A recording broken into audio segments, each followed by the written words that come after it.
All right. How's everyone doing? Happy Wednesday. Welcome to the Russell Factor. I'm Sean. I'll be your host this afternoon. I'm sitting here with my man, the main man, Dylan Manzo. D-Man, how you doing, bud? What's going on, man? Dude, we rearranged the studio. A little bit. This is a new look for us tonight. So kind of did in the last minute, huh? It was Very definitely last minute, yeah. definitely last minute. So, but we have a hell of a show to put on for the viewers tonight, man. A couple of things to let everyone know. First off, we just started this channel less than 3 days ago, less than 3.5 days ago, and we're already sitting there upwards of over 200 subscribers. So thank you guys so much. Appreciate the support. We really appreciate that. Yep. We hope you keep subscribing, keep sharing, keep letting everyone else know. Got a couple of really big things to drop for y'all tonight. First one is the month of June is upon us. We're a couple days away, and I threw this around with Dylan the other day, and the RussellFactor.com website. On that website, you can subscribe. You can subscribe for free picks. You can subscribe for VIP picks. We're sitting at 94.6% on our pick ratio. That's pretty damn substantial for all you bettors that are listening to us right now. It's almost insane. The thing is, please go subscribe. Free or for the paid VIP. Now, here's the thing. Here's the promo. Starting June 1st, every user that has an active subscription has a unique ID. Every person you refer, there's going to be a field inside the subscription field where you can put your unique ID as a subscriber. At the end of the month, I think you agree with me on this. At the end of the month, the person that has the most unique subscribers, paid subscribers, is going to win a $250 Amazon gift card. Does that sound fair? Sounds fair to me. $250 gift card. All you got to do is refer your friends to any of our paid subscriptions, and the person at the end of the month with the most paid subscribers with your ID in that field will win the gift card. Does that sound good? Sounds amazing. Sounds awesome to me too. Yeah. Man. Second thing, we're going to be changing up a little bit of how we do our podcast. Right now, we just rearranged everything in the studio. It's not completely done, but this is going to look really cool when it's all good and done, and we're going to do some things. We're also going to have a bunch of how-to videos. So there's a lot of subscribers I have that have reached out to me over the last couple of weeks that say, Sean, when you talk about these parlays, you say add this to like an easy 2-game parlay. What does that mean? And so what I'm going to do and what Dylan and I are going to do is we're going to make some how-to videos on what a straight bet is, what a parlay bet is, what any type of these over-under bets are, and we're going to streamline that for you so you guys all have a really good understanding of what that actually means, okay? So those are coming really soon. Hopefully by the end of this coming weekend, we'll have those up and ready for you guys. They're going to be 7 to 10 minute videos just going over those basics. Sound good? Yep. Third thing, we got to talk about Apollo. Because Apollo is going to revolutionize what we're doing right here for this podcast. So for those of you listening and subscribing, Apollo is going to be our AI companion that is going to sit on the website with you and allow you to not only put your own bets in outside of our picks that we put on the website, but allow you to say, hey, I want to see what this data looks like for this WNBA game or Scottie Scheffler in the PGA Tour, where we don't have anything like that on the website. So it's going to allow you to put that data in and say, what should I do without having the Russell Factors input going on there. That being said, that's all the notes I had. Anything you have to say, D? Well, are we taking the over/under on Scottie Scheffler, getting arrested again? Or? I mean, it sounds like he learned his lesson, so I'm going to take the under on that one. I'm going to take the under on that one. No, I don't know. I'll take the over. That being said, hey, I want to say thank you again. We have transitioned from something that's been working very, very well for us with Spotify, Google, Apple, and we have moved over to YouTube. And as a result, we're really excited about it. Yep. And I'm very thankful that so many subscribers have moved over. So I appreciate that. I hope it continues to grow. We want to put out the best content possible for y'all. And we're going to continue doing what we do. He and I both love doing what we do. We talk daily. Luckily, we have a chance to be in the same room tonight, so we kind of rearranged the studio to make that happen, and hopefully this can be something that we do full time. But without further ado, I know we don't have a lot of time, so let's kick it off, man. Kick it off. I tell you what, you kicked it off last week. I'll kick off this week. How about that? So let's talk some basketball, man. Well, hold on. We got some crazy things going on for basketball. How about we start with the Wolves and the Mavs? Sound like a plan? Hey man, allow it happen. The Mavs. Wow. Okay, so here's the thing: is I honestly thought that this game was going to be a replica of what we saw with the Celtics sweeping 4-0. Talk about a nail biter, man! Like we got the Mavs coming in right behind the Celtics, like we just said. One of the best teams in the Western Conference, and we're sitting here looking at all this stuff like it hasn't been done. There's never been any two teams that sweep the last two teams in the conference finals to go into the NBA finals. It's never happened. I was actually really excited because I thought this was going to be the year we saw the Celtics and then we see the Mavs sweep two teams that go to the finals and then just have a dogfight of it. And fortunately for the Wolves, it didn't happen. So they have a chance to keep living. They end up winning last night, 105-100. We saw some amazing players. Obviously, there's some big guys we want to talk about. I'm going to talk about Anthony Edwards, right? Puts up 29 points.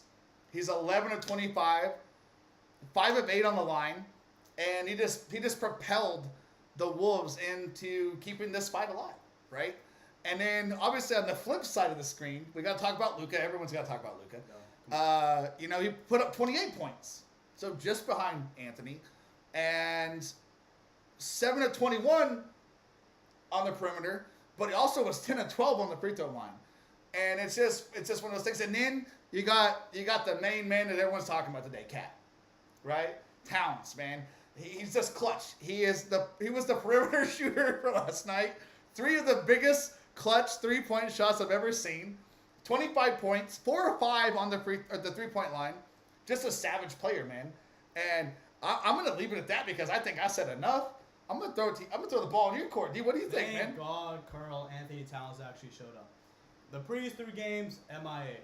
But I'll give him this. He did what he needed to do to keep them in the series. Or at least force a game 5. Hopefully, who knows, maybe they force a game 6. And does what he does, scored like almost 30 points. But they needed everybody to contribute. Because the previous 3 games, they really did. And always does his thing. He's a superstar that we've already established. We think he's a top 3 player in this league. 100%. Or at least top 5. Top 5.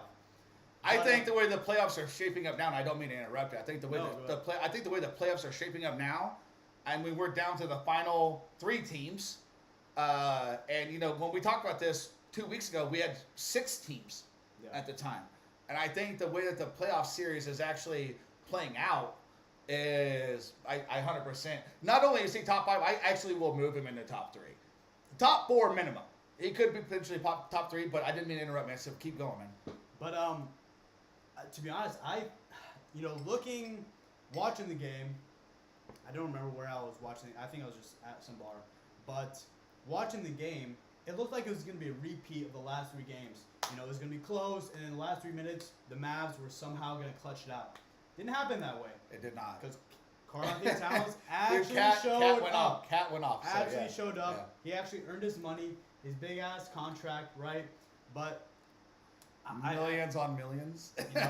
Millions on millions. But Game 5, who knows? I don't know who to take, honestly. Because I can definitely see Minnesota being juiced for Game 5, potentially the last game that they see their home team. And that's, you make a perfectly good point. Last game potentially. They have to win this game. If they don't win this game, they don't move. They say sayonara, buy your ticket to Cabo, go get some pina coladas and some Mai Tais on the beach because the Mavs and the Celtics are going to the finals, right? So they have to win this game. Yeah. And it's crazy to see it because they've dominated so much in this playoff season. They've dominated. They sweep the Suns. They give the Nuggets a run for their money, knock out the Nugs. Now they're playing the Mavs. They're down 3-1, right? And it's like, they have to win this. Let's take a step back. Whenever we looked at the Timberwolves and how they won the previous series, they did it because of their bench. They got plenty of contributions 100%. from Jay McDaniels. He's hitting his threes. Karl-Anthony Towns doing his thing. And Rudy Gobert, for whatever reason, is turning to Steph Curry at the free throw line. Every single time I see him shoot free throws, he's making his free throws. Who would have known that big man can actually shoot free throws? And he's obviously not Shaq, because Shaq was one of the worst Shaq free throw was shooters ever. I can shoot. Sorry, left-handed Shaq, better man. than Shaq. I know. We've tweeted at you, man. Well, I know it's no disrespect. Hey, man. when we're at 1 million subscribers, then I'm not actually worried if he's actually watching the pod. That's a fair statement. That's a fair statement, dude. But no, I think overall, the Wolves, they absolutely have to win this. They don't have a choice. They either shut up and put up, or they walk away, and the season's over. And then we see the Mavs and the Celtics in the NBA Finals, man. Like, that would be an NBA Finals. it would be the NBA Finals. So that'd be a good matchup. I think, and we'll talk about this later because I have some opinions on this, but I think regardless of how it slices out and how this pie gets diced up, obviously I think the Celtics win this entire thing. I don't think either of these teams are going to be competitive enough to do that. But we'll talk about that in a little bit. I don't want to ruin the anticipation because I have some things I want to say. Well, a little bit, but we'll talk about it in a minute. So I know we were talking earlier, and we said, does this make it interesting for the Wolves to take this to Game 6? And I'll tell you my opinion. Let me ask you this. Yeah, absolutely. Go ahead. Is there any chance the Wolves can even have a chance of overcoming this deficit? 3-0? I don't think so. I don't think so, but there's this piece in my heart because I've been anti-Wolves the entire playoff series. Oh, they eliminated my Suns. They eliminated our Suns, absolutely. But the thing is, being realistic and looking at what they've done, they've commanded these wins. Yeah. They have they have beat the Nugs in their own home court. They swept the Suns. They were supposed to give the Mavs a good run for their money. That has changed. This Luka team, Kyrie Irving, like these guys are just like they're making things happen that are stopping this Wolf team. However, to answer your question, I would say it's like an 80-20 for me. Yeah. I would say I got 20% of me in my heart that says the Wolves can't do this. They're down 3-1. It's like that's a tough stat to come back from. But I think if any team could do it against the Mavs, it'd be the Wolves. I think so. Does it happen? I don't know. I think so. I don't think so either. Excuse me. But if any team can't do it against the Mav team right now, I think the Wolves can do it, man. But do I see it happening? Not necessarily. I don't think it's a 0% chance. Yeah. I'm saying 80-20. I say 90-10. It's not that far off. Fair enough. I agree. It's not that far off. Here's the thing. The Wolves, I've seen them play defense, and when they play defense, oh my God, it is historic. You ain't scoring. You're not scoring. And I don't remember where we were. I think we're actually, at your couch watching the Nuggets and Wolves game. And we saw them play defense absolutely hound. Oh, the Nuggets game. We were in my apartment on the couch watching it. Yeah, and Jamal Murray got hounded. Yeah, hounded, 100%. and it was like, man, I've never seen anybody play defense against the Nuggets like this Wolves team. So and it's so weird because I think it just might be Luka Doncic. He's just obviously on another level than Jamal Murray, but he's at his own pace. And nobody can rush him when he's when he has the ball in his hands. I think that when you do rush him too, he has this innate ability to side shrug and even side step, and he's got that little hook that he always does, right? That little side step hook. Like he always seems to score. And I made a comment in my notes earlier that there are a few players that either exceed or sink and we'll talk about it here in a minute. Luka never sinks. And he always seems to exceed. Yep. Now, there have been times in this entire playoff season where we've seen Luka subpar. Yeah. And that's we've talked about it before in some other podcasts, but I think when it comes down to it, Luka always exceeds. Yep. And even when it looks like he's sinking, at the end of the day, he still exceeds. Yep. Whether he's bringing his team to a W or whatever it is. So, anyhow, I know we've got potentially a few more games. Do we want to talk about predictions now, or do we want to go over a couple We'll Pacers? go over that later. Okay, let's go. Pacers. Okay, let's move this. Let's Pacers Celtics. I'll tell you what. Tell me. So I'm gonna take one moment here for all y'all subscribers that listen, and 2 weeks ago I made the comment that I truly feel the Celtics could sweep the Pacers in this series. You know damn well I did. And I said, if Indy's lucky, they could squeeze out one game. They should have won Game 3. They should have won Game 3. Could have won it. That's what my dad says. However, Sean said that Boston was going to sweep this series. That's the only thing you got right. That's the only thing you got right. Okay. Anyhow, that being said, it's amazing to see. I'm kind of, well, and I'm sure we'll bring this up here in a minute, but I'm actually kind of scared that the Celtics won so fast, because that sets in motion a couple of weird scenarios, how well we think they do, and I'm pretty sure we'll talk about that in a minute. But you got some guys on the Celtics. You got Jason Tatum, got Jaylen Brown. Obviously, just won the Eastern Conference Finals MVP. Congrats, Jaylen, man. Hope you see this. He never wins shit. He actually won something. He actually said on his video, "I don't ever win shit." So that was actually It is true. The thing that's interesting about Boston is we've noticed a trend with them up until this series. They always lose Game 2.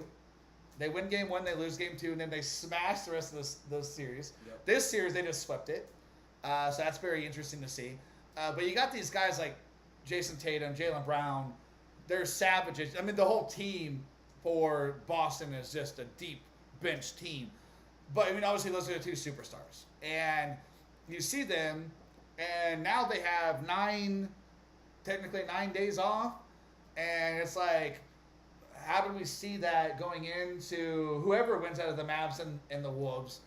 I don't know. It's a weird thing to put out there, because it's almost like, as Boston, it's like you should have like drug a game out. Like almost like you could have you had this, like almost could like gave a game away, but like you don't want to do that obviously, because that's kind of cheating. But it's almost like in the hindsight, it's like, damn, we should have like maybe drug a game out, so we're not like we don't have a week and a half off. You know what I mean? But what do you think about that, D? I mean, historically, which I haven't been looking on Wikipedia in terms of Game 1, Game 2s from previous years, teams that have to wait a week and a half, it doesn't fare well. Game 1 or Game 2. Realistically, you want to go into that next series maybe 3 to 5 days rest. They're going in almost 10 days rest. That's a lot of days of rest. A lot of days. And so that's why I said in my notes, I was like, it's 9.5, 10 days, depending on how you look at it. But for me, I was thinking like, you got a Wolves team they're fighting. They're in the corner. They're coming out. They're going to be tired. You got a Mavs team, very high energy, pretty deep bench. They're not stressing because they're up 3-1 right now. They're chilling. I think if anything, if the Mavs take this series and they go against the Celtics, they'll be the best possible contention for Boston. I don't think Minnesota is going to have what it takes, because they're going to be too tired. I think they're going to be too tired. I don't think they're going to be able to play at the level that we need to see a Minnesota Wolves team play. But at the same time, you never know. Sometimes it's that you're in the corner, you got to claw yourself out. Like, what happens? You know what I mean? So. And here's the thing: when it comes to two teams that are maybe equally, maybe in terms of talent or equally as good, because we've seen the Celtics, throughout these playoffs, they come across teams that aren't as talented, so coaching doesn't really matter. Hey, if you go against Jason Kidd's a very underrated coach. Joe Mazzulla, with all due respect, I'm sorry, you're not the coach that Jason Kidd is. And the thing, coaching does matter. If talent-wise, it's pretty even. So I will leave it. Well, look at Jason Kidd back when he played. Yeah, he's just a genius. He was very gifted. He's a point guard. He played a dual slot role very well. He played a dual slot role very well. Like, I mean, I haven't talked Jason Kidd in a long time, so the fact that we're throwing his name out there is really crazy. Yeah. And that wasn't even in our notes, so it's like the fact is we both agree on that. Yeah. Jason Kidd was a very good dual slot guard. Remember when he played in the Valley? Oh, dude, he played for the Suns, dude. Yeah. So the thing is that no, Jason he's a great coach. He has a lot of talent to work with too. Yep. But even great coaches that have, or even good coaches. Sorry, let me retract my statement. Good coaches that have great talent make mistakes because they play them the wrong way. And I think we see that sometimes, especially with the Wolves team. I don't think we see that at all with the Boston Celtics team. No. And we definitely are not seeing with the Dallas Mavs team. I think, if nothing else, you see a coach that's like, he's like aggressive. Like he's just like, oh, you think you got me? I'm gonna throw this at you. Right? I mean, it's like a magic wand. It's like, ping. You know what I mean? So it's like, no, you think you got me? Then Luka comes out, does his thing. Kyrie comes out, does his thing. It's like it's just nuts, man. It's just a squad. The Mavericks just have a chemistry about them. They do. That year where they had a transition after that Kyrie Irving trade did them wonders. Because I'll be honest, I was one of the haters. That said, Kyrie and Luka, I don't think it can work, and then they're proving me fucking wrong. Look at them now. So, let's transition this just a smidgen. We're talking about Jaylen Brown, right? And do we think that? Because you and I have talked multiple times, and we're both Jason Tatum fans. 100%. I love Jason. I love Luka. I love Nikola. Obviously I love my guys from the Suns, but obviously they're on that level. Even Tatum's son Deuce is funny on his Snapchat too. Right? Yeah. And I've got some things to say about that later if we do. But the thing is, we had made some notes against each other earlier in regards to Jaylen Brown winning the ECF. Which congrats again, Jaylen, like we said earlier. But you had made a comment that's like, does this change our mind how you and I see Jason Tatum as like a superstar player in the league? And for me, absolutely does not.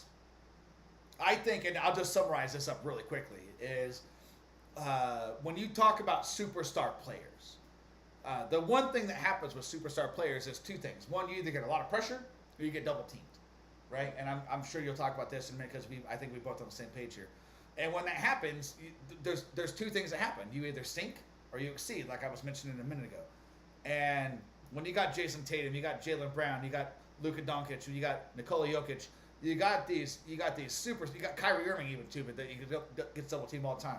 You got these players that they get the pressure and they either sink or they exceed, right? And for most of these guys, whether it's Jaylen, whether it's Jason, whether it's Nikola, whether it's Luka, Kyrie, they exceed.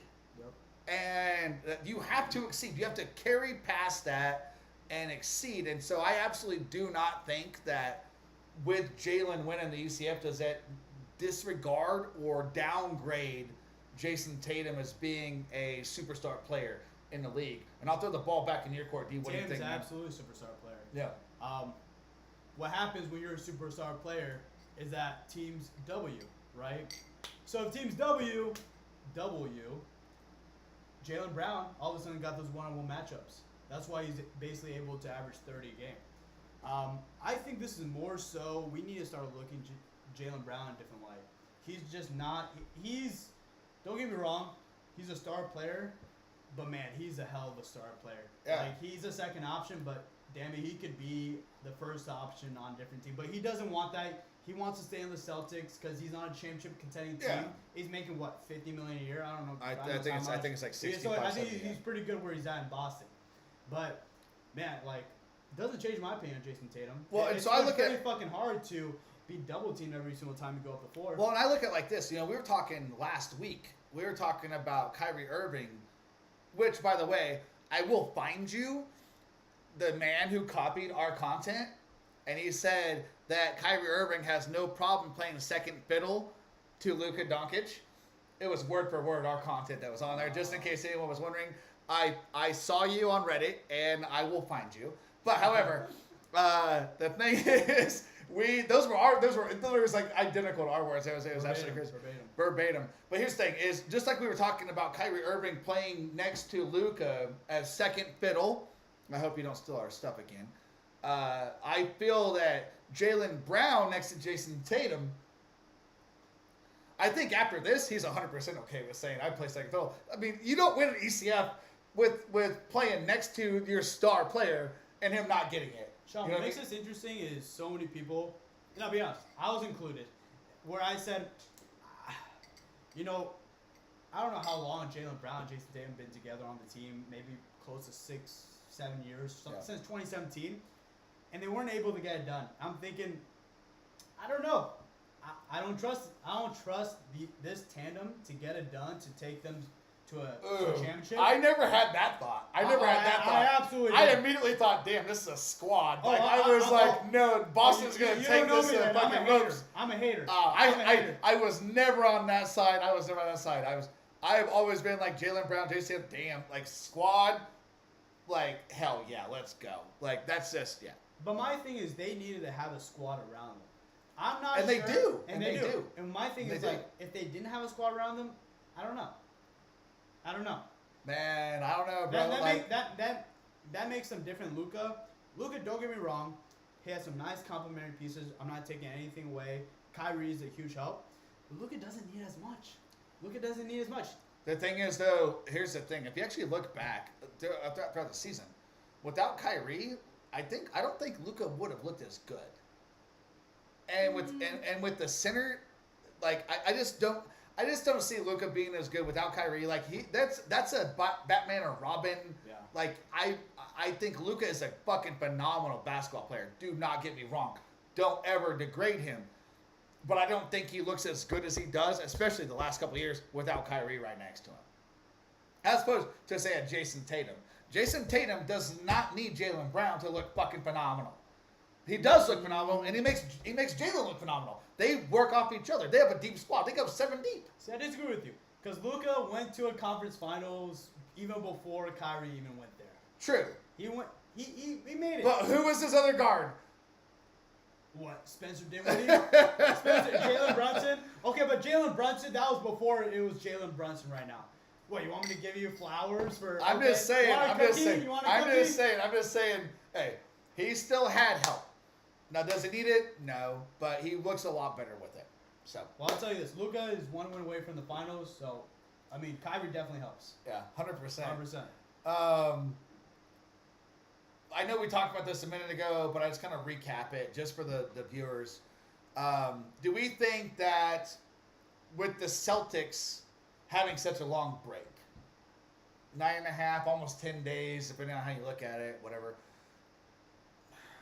do we think that this plays a significant role in the Mavs-Wolves possible matchup against them? I agree with you 100%. Yes, I'll let you take this, and I'll give my comments at the end. Go ahead. Mavs will win game 1. Mavs will win game 1, 100%. Okay, so you heard it here, folks. That might be next week's episode. You heard it here, folks. You heard it here. So Celtics, Mavs. I agree with him. I 100% agree with him. I was just curious as to how this conversation was going to go. The audience will forget next week. Don't get me wrong. I have a very short-term memory. Well, yeah, I'll remember it. I'll remember it. But y'all heard it here first. I believe it's going to be the Mavs and the Celtics as well. I think the Celtics win this out. I think it's going to be a 4, possibly 2 win out. I think it goes 3-1 with a. Don't spill our secrets now. I'm just telling what I think it's going to look like. But anyhow, so I think with the Celtics being out, I will second this. I think with the Celtics being out, 9.5, almost 10 days, I think it puts a very big strain on that team. They're obviously a very high level, high energetic, high performing team. They can obviously take 9 days off and come back and play badass 100%, ball. 100%. But I think when you got a Mavs team, which I think is going to win this series, you got a Mavs team that's also high energy, high performing, and hungry, and they're not going to have as much time off. They're going to have a couple days. They have a few days off. They have like 4 or 5 days. It's like 3.5, 4 days. That's kind of ideal. That's like perfect. But not 10. Yeah. 10 is a week and a half. That's a while. And I think they have enough time to go to Rosarito, take a next flight to where Cancun, Mexico City. They got all day. Yeah. They got all vacation. So I think absolutely does potentially cause a problem for the Celtics playing whatever team comes out of the Western Conference Final Championship, which we obviously both think is going to be the Mavs. But I think it does play a potential threat to Boston. But I think obviously the Mavs are going to win this. Luka, Kyrie, they get the job done. They get a few days rest. They come back there and give Tatum and Jaylen Brown a fucking run for their money. Hey. We're gonna see a badass. We're gonna see a badass NBA Finals. Like I think it's gonna be badass. I think it's gonna be sick. That's gonna be awesome. So. Hey, Deuce will be a sad kid in about 2 weeks. His dad is, yeah. Anyways. Let's do this, man. I know we talked a lot about basketball. Let's transition. Hockey, man. It's Let's talk to the cold weather folks about hockey. Let's talk to the cold. Dude, there's some funny signs we've seen on the hockey games the last week. We saw people driving 5,500 miles from Absurd. Edmonton down to Dallas. Obviously, I would never do it. I know. We were actually Googling it on our phones the other day while we were watching it. So Like that's absurd. yeah, and then we saw a girl tonight that was like, I flew 4,000 miles one way, another 2,000 miles another way, in Canada, just to watch the Oilers play tonight. They have nothing going on in their lives, huh? Apparently, no, eh? I guess So, not. yeah. Let's talk some hockey, man. Panthers, Rangers. This has been an ongoing duel between me and D-Man. I've been on the Rangers bandwagon. D-Man has been on the Panthers bandwagon. I'll kick this off if you don't mind. And obviously, we got a series that's tied up 2-2. I really like this series. I think it's been a juggernaut versus juggernaut. I think the biggest thing here is that you see a team like the Rangers, they come out and they do these commanding leads. And then all of a sudden the Panthers, being the cats they are, they crawl and claw out of these deficits. And they come back to these tied up overtime games. And we see Rangers win, we see Panthers win, we see these one score wins it all, victorious wins in overtime. And I don't think I've ever seen a series go in overtime so many times as I've seen this Panthers-Rangers thing going. But I think ultimately, when it comes down to it, the Panthers don't get us either of us wrong. We both agree on this. The Panthers and Rangers, I think, two of the best teams in NHL. 100%. They're here for a reason. They're here for a reason. The fact they're playing each other obviously just boils down to the fact that the way that the conferences and those the team setup plays out. But I would love to see the Panthers and the Rangers play in the Stanley Cup because that would be a fucking badass game. Unfortunately, it will never work that way. It just doesn't work that way. But I've been a Rangers fan for this game. Up until a few weeks ago, our boy John that we had as a guest speaker came on, and he kind of like spit some stuff out there that made me think a little bit. So it is what it is. However, the game's tied up 2-2. Tomorrow, the Panthers are favored. Minus 120 on the money line.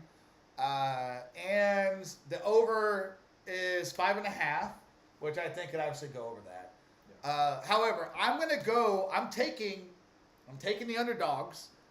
I'm taking the Rangers at plus 100. That's a shocker. Taking the Rangers at plus 100. Throw it on your 2-game parlay as a little supplement. But that's what I'm doing. D, what do you think, man? I know where you're going to go. I know you're going. This is one of the biggest series that we've kind of clashed on. I think you're wrong. Of course you do. And what was interesting, though, is prior to even this series, start of the NHL playoffs, I said Rangers are a dark horse. You did. I did not think they were going to obviously face each other in the conference finals. But I said the Panthers, they just... Well, we thought the Canes were going to do more damage. We thought the Canes were going to do more damage. And we thought the Lightning were going to do more damage. I said the Canes were frauds. They're fraudulent. Well, we also said the Lightning were going to do more damage than they did. Yeah. And that was one team. Well, the NHL playoffs are so unpredictable. It is. Who fucking knows? It is. But yeah, I mean, looking at these, 4 games, I just think the Rangers just got fucking lucky. I think they just got unlucky. Looking at the box score at each of these games, the Panthers have just outshot them astronomically. With least points, which is weird. Doesn't make any sense. Shots on goal versus points scored. It's weird because their numbers do not line up with their shots on goal. The SOG versus actually points scored, it's weird. Like, and I'm big on that. I'm huge on that. I'm a big math guy. So I know I'm big on that. We got you. But it's like, man, like eventually, in my head, I think the best team will win every series. I think the Panthers have been the best team throughout these 4 games. Whether or not they're the best team for these next remaining 3 games remains to be seen. But I think they're due. I think the Panthers will win Game 5. I think they'll win Game 6 too. That's why I think they're pissed off that the Rangers have gone by. They've been lucky. I'll be honest, they're efficient though. The shots that they put up, they get in. But I think we both agreed on this a couple weeks ago when we saw the series line up. But I think that I said this series goes a distance. We go Game 7. That makes or breaks it. If that doesn't happen, cool, whatever. Yeah. However, I think we got 2 of the badass fucking teams of the NHL going at it right now. And only one of them is going to have a chance to win the Cup. And that makes me sad because I really wish these 2 teams played each other for the Cup. Because that would make it much more exciting, other than the Oilers and the Stars. Let's be honest, both of those teams aren't better than the fucking. They're not better than either of these 2 teams. Exactly. That's why I said it would be fun to have both of these teams play each other in this Cup instead of playing for each other for the conference championship. Stars and Oilers playing a third place game. I would love that. But however, we're sitting at almost 40 minutes here, so let's wrap this up. I think, my opinion, like I said, I'm taking the Rangers as the dogs plus 100. That's what I'm going to add to my parlay. Dylan is obviously going to take the Panthers, probably on the money line, to win by 1. Oh, yeah, Panthers money line. I can't trust the puck line. I have no idea. I always get the puck line wrong whenever I feel like, oh man, this is going to hit. It's a weird swing. It's a weird swing because it shifts back and forth because you can go minus 1.5, meaning you win by 2 goals. And you can be favored to win by that as a minus 120. Or you can lose by 1 goal and be the underdog of plus 300. It's such a weird swing for y'all that don't understand it. I'm putting out how-to videos, so it'll break it down to you. But for the thing is that it's a weird swing going from half a point, or goal, I guess we want to call it, half a goal for hockey. It's such a weird swing going from an underdog to a favorite, and it's a huge gap. It's a huge gap. Yeah. So that being said, I know we're sitting at 40 minutes. Dude, let's talk about the Stars and the Oilers. You're a massive Stars fan. I'm a massive Oilers fan. Well, I'm not even a fan. I'm just on the wagon. I'm on the wagon. 100%. But the same kind of shit. I mean, I'm rolling with the Stars. Rolled with them since the first round.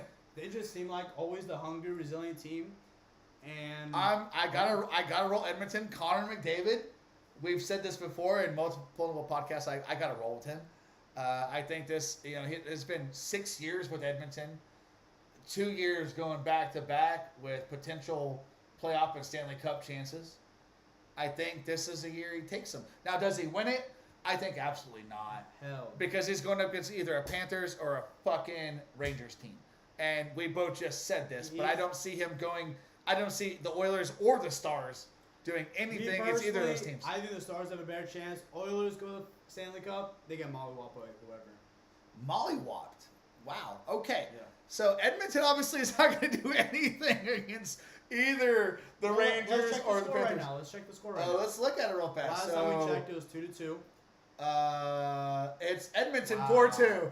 Hey! Let's go! Been riding that train. Let's go.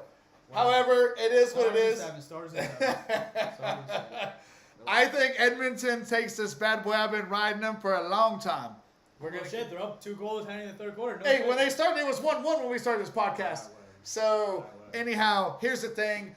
I'm taking Edmonton. I think it's Edmonton. I'm going to go New York Rangers because that's in the future I have in my parlay. I'm going Edmonton Rangers for the parlay from Sean Russell at the Russell Factor. Dylan, who you taking? I mean, I'm taking Stars in 7. I don't think we win this game. Now, I don't think we win this game. Are we going to go 50-50 on I'm going to go Edmonton, New York. Are you going to go Dallas and Florida? Realistically, we're probably going to only get one of these right. We're going to only get one of these right. Oh, y'all heard it here first, people. I know there's a few hundred people that are subscribed right now. There's no questions, so I have it blocked off, but this is awesome. I love it, dude. I love it. That's why we do what we do. We love doing this for y'all. We love doing this for us. And at some point, we are going to be doing this for a couple hours at a time as segments. And it's not just going to be a little 40-minute podcast. So I hope you guys love what you hear. We try to make it fun. I hope you guys enjoy it. We're not assholes. We're not douchebags. And I mean, we can be assholes and douchebags. But the thing is I want to wrap it up and say, first off, as we've been sitting here watching, the YouTube channel is growing as we're on there. So we appreciate that. It's only going to get better. What you see right now is very basic. And it's only going to get better. We're going to make this look a lot better. It's going to look a lot prettier. It's going to have a lot more pizzazz. Not that we need that, but obviously that's how you keep people attracted to it.